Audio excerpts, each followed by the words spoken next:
I am not a big fan of stand-up by any means. I don't dislike it, I just feel there are better things to watch. Barring Dave Chappelle, who only just did a new special after his disappearance from the scene, there is only one person who I thoroughly enjoy, Bo Burnham. He made his fame via YouTube, eventually landing a record deal with Comedy Central and then more normal stand-up gigs. Though normal is the last way I'd describe his work. Especially as the years have gone by, Burnham's style consists of highly scripted, showy, and thematically ranging specials. Those being Words, Words, Words, What, and Make Happy. Bo Burnham, stand-up comedian, is Rakugo. Okay, it's a bit of a stretch at first blush. A real fucking stretch, actually. But the entire time I was watching Rakugo Shinjuu, I couldn't get over how it compares to my favorite comedian. And not just in regards to a show about Rakugo performances, but the real-world art of Rakugo as well. The first and most obvious comparison is the one-man storytelling. The act of Rakugo is entirely that.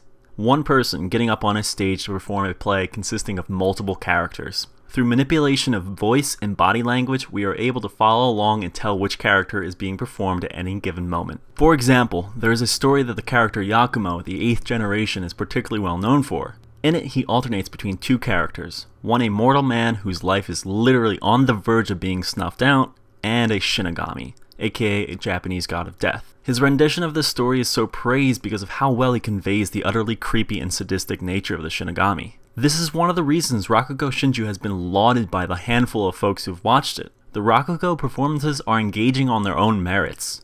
You could totally just cut them out of the show and they'd still be enjoyable to watch. It makes understanding the passion the cast has for Rakugo all the easier. I totally get the draw Rakugo has in the real world. There's something to be said about watching a talented actor switch between multiple roles in front of your eyes while telling stories capable of making you laugh, cry, and reflect upon life. In that, I see a little bit of Bo Burnham. This likely sounds rather pompous, but I don't view him as only a comedian.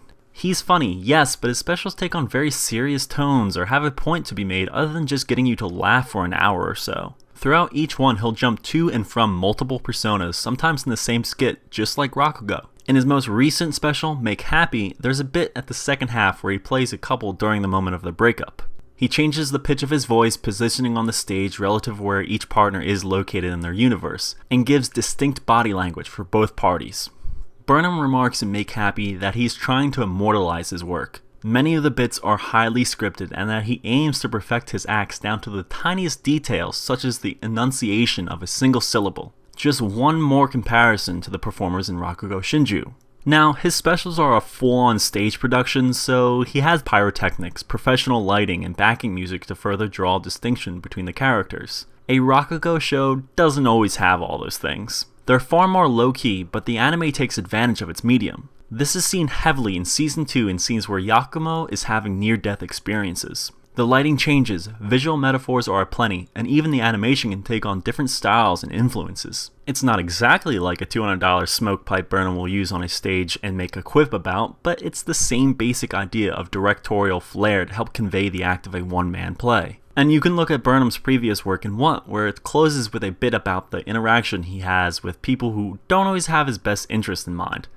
All of those same techniques are on display. Like Rakugo Shinjuu, Burnham talks about the subject of performance and being a performer often. This is especially true of Make Happy, where he goes on a bit of a rant about generational divides, explaining that the so-called me generation are people who were told to be expressive by those who came before them, and then criticized for doing so when they take to social media or seem self-absorbed or unrealistic in their passions. That we are literally performing all the time in our modern society, and that you have to find yourself within it. Rakugo Shinjuu has a very similar point. Characters are often talking about finding your Rakugo. That in doing so is how you stand out and become artistically satisfied as a performer. It may not be a social commentary, but nevertheless speaks to the idea of self-discovery. Something intrinsic to all artists and performers. It's what I'm doing now as I transition from primarily writing to making YouTube videos. I'm trying to evolve my work and become more artistically satisfied.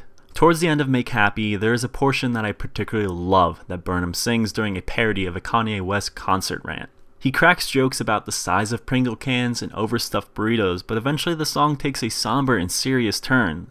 So let me quote a portion of it. I can sit here and pretend like my biggest problems are Pringle cans and burritos. The truth is, my biggest problem is you. I want to please you, but I want to stay true to myself. I want to give you the night out that you deserve, but I want to say what I think and not care what you think about it. A part of me loves you. A part of me hates you. A part of me needs you. A part of me fears you. Look at them. They're just staring at me.